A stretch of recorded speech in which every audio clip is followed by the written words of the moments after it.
오늘 열왕기하 25장 8절부터 30절 말씀, 제목은 멸망과 회복의 서광입니다. 7월 중순부터 함께 이제 묵상했던 열왕기하 말씀에 대단원의 막이 내리는 오늘 본문입니다. 여러분들 열왕기하를 통해서 어떤 말씀, 어떤 영적인 메시지들을 배우셨습니까? 열왕기하는 열왕기상과 함께 남유다 북이스라엘 이 정치와 사회적 사건들을 정리해 놓았습니다. 북이스라엘의 이 여로보암부터 호세아까지의 19명의 왕의 이야기들, 또 남유다 르호보암부터 시드기야까지 19명의 왕들의 이야기들. 이 북이스라엘은 결국 아수르의 포로가 잡히고 남유다는 바벨론에게 포로가 잡히는 그런 상황들을 쭉 보시면서 여러분들 다윗의 길을 따랐던 왕들, 또 악한 일을, 하나님 보시기에 악한 일을 행했다라는 왕들의 기록들을 많이 봤습니다. 제가 열왕기하 마지막 장을 설교하는 사람으로서 열왕기하의 핵심 내용들을 몇 가지 정리해 드리면 다음과 같습니다. 첫 번째, 하나님이 보내신 사자들의 경고에 통치자들과 백성들이 귀 기울이지 않았을 때 왕국은 쇠퇴했고 멸망할 수밖에 없었다. 이 열왕기하 전체에 관통하는 메시지죠. 두 번째, 이 모든 역사의 주관자는 왕들이 아니라 바로 하나님이시다. 세 번째는 하나님께서 역사를 주관하실 때 하나님의 말씀을 듣고 순종하는 청종하는 자에게는 복을 주시지만 불순종하는 자에게는 훈계를 주신다. 네 번째, 마지막으로는 백성의 불순종조차도 하나님의 구속 목적을 막을 수 없고 모든 어려운 상황과 이방 민족의 침략과 압제 속에서도 하나님 사랑하시기 때문에 다윗의 계보는 계속해서 이어진다라는 것입니다. 이 모든 관통하는 메시지들을 또 기억하시고 매일매일의 말씀 가운데 여러분들이 받으셨던 은혜를 오랫동안 기억하시기를 바랍니다. 이런 핵심 내용들을 보았을 때 오늘 열왕기하 25장 8절부터 30절 여러분과 제가 교독하면서 길게 읽었는데 가장 핵심적인 구절을 뽑으라면 말씀이 가장 핵심적인 게 어디 있겠느냐, 다 중요하지. 하지만 27절부터 30절을 보시면 이 전체 맥락에서 굉장히 중요한 내용이 납니다. 유다의 왕 여호야긴이 사로잡혀 간 지 37년, 18살에 잡혀갔는데 37년이 지났어요. 55세에 이제 풀려나는 장면입니다. 바벨론의 왕 에윌무로닥이 즉위한 지 원년 12월 그달 27일에 유다의 왕 여호야긴을 옥에서 내놓아 그 머리를 들게 하고 그에게 좋게 말하고 그의 지위를 바벨론에 그와 함께 있는 모든 왕의 지위보다 높였다. 죄수의 의복을 벗게 하고 일평생 항상 왕의 양식을 먹게 했다. 그가 쓸 것은 날마다 왕에게 받는 양이 있어서 종신토록 끊이지 않았다. 여호야긴이 왕족으로서 다윗의 계보를 잇는 그 왕으로서 미리 이제 사로잡혀 갔지만 풀려나는 장면이 열왕기하 마지막 맨 끝에 부분에 나오는 거예요. 이게 왜 그렇게 중요하냐? 바로 하나님께서 이 이스라엘 백성들을 향한 러브 스토리의 드라마가 여기에서 끝나지 않는다라는 걸 보여주는 것이죠. 요즘 이제 드라마가 이 인기가 있으면 시즌 1, 시즌 2 이렇게 나오지 않습니까? 이 1편이 여기에서 끝나지만 시즌 2가 기다리고 있다. 이런 부분들을 이렇게 보여주는 장면이에요. 왜? 왕족인 다윗의 계보를 잇는 여호야긴이 이제 풀려나서 왕위를 다시 찾았다라는 장면이니까요. 여러분들 잘 아시지만 이제 포로 시대 이후에는 포로 귀환 시대가 있습니다. 포로 귀환 시대 여러분들 전해 보셨던 에스라 말씀을 통해서 에스라 또 스룹바벨이 성전을 다시 건축하고 또 느헤미야가 성벽을 건축하고 하면서 이제 다 백성들이 돌아오게 되는 장면, 하나님께서 그 장면을 미리 예고하시는 것이죠. 여호야긴의 이 석방으로 인해서. 그러면서 저는 이 말씀이 기억납니다. 로마서 8장 38절부터 39절. 내가 확신하노니 사망이나 생명이나 천사들이나 권세자들이나 현재일이나 장래일이나 능력이나 높음이나 깊음이나 다른 아무 피조물이라도 우리를 우리 주 그리스도 예수 안에 있는 하나님의 사랑에서 끊을 자가 없느니라. 아멘이십니까? 로마서의 말씀이지만 오늘 이 구약에서의 말씀 가운데 볼 수 있는 것은 하나님에서 사랑해서 이스라엘 백성을 끊을 자가 어떤 왕도 없다는 것. 바벨론도 아니고 아시리아도 아니고 또 이후에 이 페르시아도 아니고 하나님의 사랑으로부터 끊을 국가도 왕도 어떤 권력도 없다는 거예요. 현재일이나 장래일이나 미래의 어떤 일도 없다는 거예요. 왜? 하나님은 변함없이 우리를 사랑하고 계시기 때문입니다. 첫 번째 우리가 기억해야 되는 영적인 교훈은 하나님의 사랑은 변함없이 저와 당신을 향하고 계시다라는 것이죠. 이스라엘에게 지금 행복한 시절이 아닙니다. 최악의 상황이에요. 우리나라 이 일제시대 강점기와 같은 이 포로 시대에 엄청난 어려움을 겪었습니다. 조건적 사랑을 받은 것이 아니라 무조건적인 사랑을 받았던 이 이스라엘에게 이 시대가 얼마나 힘들었는지 몰라요.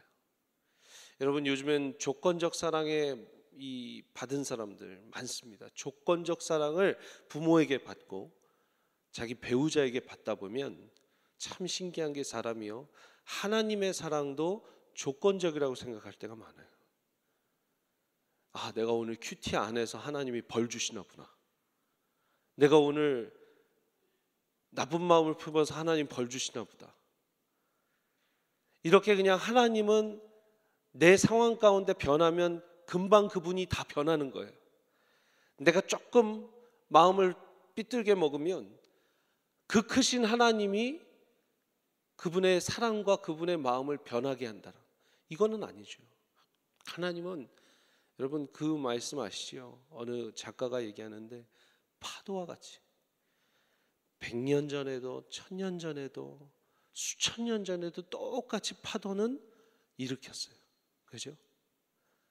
어린아이가 바다에 가서 놀랐다잖아요. 이 작가의, 제가 조남이 기억이 안 나는데 그 기독교 작가가 이런 얘기를 해요.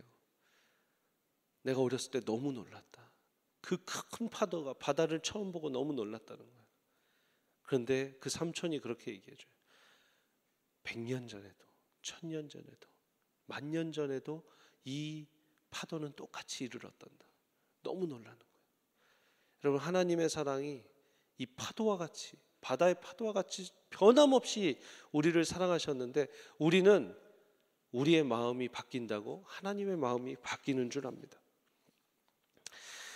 요즘 인스타그램이라는 그 SNS가 있습니다. 여러분 페이스북을 많이 하시는 분들도 계시는데 이제는 페이스북, 인스타그램, 여러분들 이제 손주들, 자녀들은 어떤 걸 하냐면 스냅챗이라는 걸 해요. 저도 그거는 못 따라가는데 스냅챗이라는 건요, 자기가 올려놓고도 그 포스팅을 몇 초 후에는 다시 찾을 수가 없어요. 그러니까 제가 뭐 지금 설교하고 있습니다 사진을 딱 올리면 5초 정도 보이고 없어지는 거예요. 그러면 그거를 이제 다른 친구들, 그 온라인상 친구를 맺은 사람들은 펴서 자기가 열었을 때 순서대로 보고 5초 이후에는 뭐 3초 이후에는 없어집니다.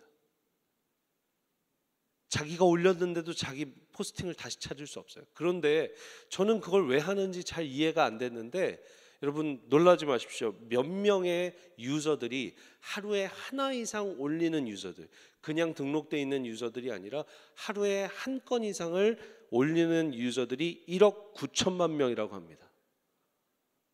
1억 9천만 명이 그 몇 초 만에 사라지는 포스팅을 매일 하나 이상을 올린다는 거예요. 별로 놀라시지를 않으시네요. 저는 죄송합니다. 할 일 없는 일을 왜 할까 하는데 그렇게 많은 사람이 한대요. 그러니까 사고방식이 다른 거예요. 저희 같은 경우에 이 사진을 올리고 막 그러면 사진 저장 공간이 없어서 사진이라도 여기에 올려놔야겠다 하는 마음으로 사진을 올릴 때도 많아요. 제 세대만 해도. 근데 이 다음 세대는 몇 초 후에 사라지는 이 스냅챗을 1억 9천만 명이 매일 올린다는 거. 여러분, 이 인스턴트한 세대에게 변함없는 하나님의 사랑을 이야기하기 너무 어려워요. 자기들이 변함없이 받아본 게 하나도 없기 때문이에요. 자기 부모님들의 사랑도 어쩔 때는, 요즘 젊은 부모들은 너무나 이기적인 게 많아서 부모 사랑이 뭐 어떻게 다르겠냐마는, 그 참 젊은 부부들 보면 그럴 수 있어요. 안타까운 세대입니다. 여러분, 그래서 영원한 하나님의 사랑을 이렇게 우리가 전파하고 설교하기에 어려운 세대가 됐다. 하지만 저는 소망이 있습니다. 이렇게 인스턴트 식의 포스팅을 올리고 또 그런 사랑에 목마른 이 사람들일수록 영원한 사랑을 꿈꾸는 게 인간의 본성인 것이죠. 맞습니까? 변하지 않는 것을 소망하는 것이 인간의 소망이에요. 인간의 그 본능입니다. 하나님의 변함없는 사랑이 그 젊은 세대를, 또 우리의 차세대를 덮으시기를 간절히 소망합니다. 두 번째 여러분들과 나누고 싶은 묵상의 포인트는 18절부터 26절입니다. 18절부터 26절 보시면 긴 본문인데요. 성전 문지기, 또 성중의 군사를 거스리는 내시, 왕의 시종, 장관의 서기관들 다 잡아다가 죽였다. 핵심이 뭡니까? 그 리더들을, 남유다의 리더들을 한 명도 남겨놓지 않았다라는 거예요. 여러분, 두 번째 제가 여러분들과 나누고 싶은 영적인 포인트는 이것입니다. 하나님보다 리더를 중요하게 생각하면 안 되지만 리더는 여전히 중요하다라는 겁니다. 하나님보다 리더를 더 의지하면 안 되지만 리더는 그래도 중요한 사람들이다. 여러분, 리더가 없으면 나라가 무너지는 거예요. 일제시대에도 그랬죠. 잘 배운 사람들, 관직들 다 청산하는 거예요. 이 바벨론도 잘 알았어요. 남유다의 리더들, 잘 이 비상한 머리를 갖고 지혜로운 사람들은 다 잡아다가 다 한 번에 없앤 거예요. 왜? 그냥 민족의 뿌리를 없애려고. 여러 설교가들이 또 여러 이야기를 하면서 리더를 바라보면 안 된다, 하나님만을 바라봐야 된다 이야기합니다. 그 말에 틀린 말은 하나도 없지만 우리가 하나님만 바라보지 못하고 있는 안타까운 현실 가운데 영적으로 깨어있고 하나님을 제대로 바라보고 있는 리더는 사회적으로도 정치적으로도 또 교회적으로도 어디나 필요한 거예요. 그래서 하나님보다 리더를 더 의지하면 안 되지만 리더는 여전히 중요하다라는 겁니다. 대한민국 4분의 1 인구를 차지하고 있는 그리스도인들이 우리는 하나님만 바라보면 된다, 대통령도 필요 없다, 정치가도 필요 없다, 국회의원도 필요 없다, 나는 선거하지 않겠다, 투표하지 않겠다, 어떤 결과가 일어날까요?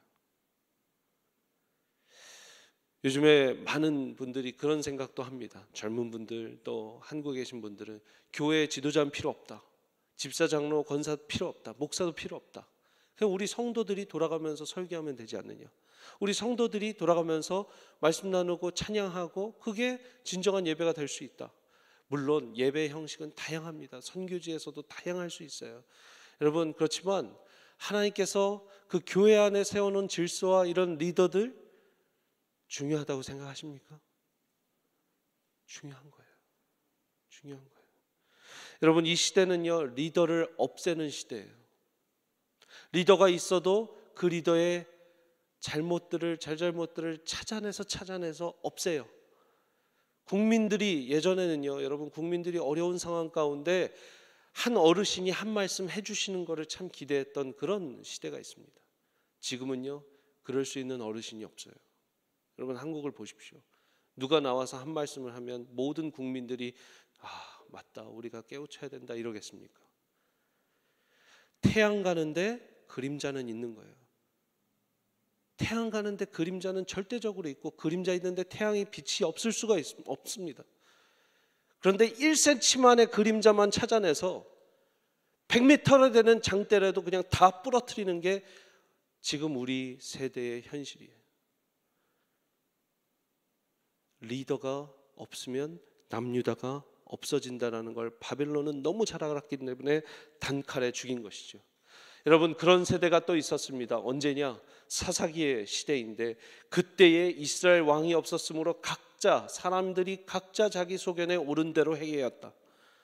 여러분, 지금 세대가 어떻습니까? 각자 옳은 대로 행하고 각자 옳은 대로 그 리더들을 죽이는 세대예요. 여러분, 참된 리더의 모습은 가정에서부터 시작돼요.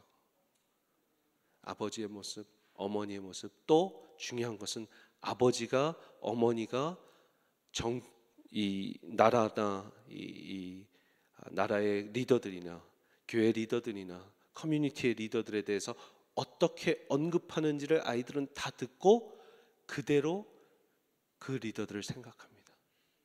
엄마들이 아빠의 거울이 돼주는데, 아이들한테 엄마들이 너희 아빠는 왜 나를 이렇게 힘들게 하니? 그럼 아이들은 우리 아빠는 엄마를 힘들게 하는 사람이구나,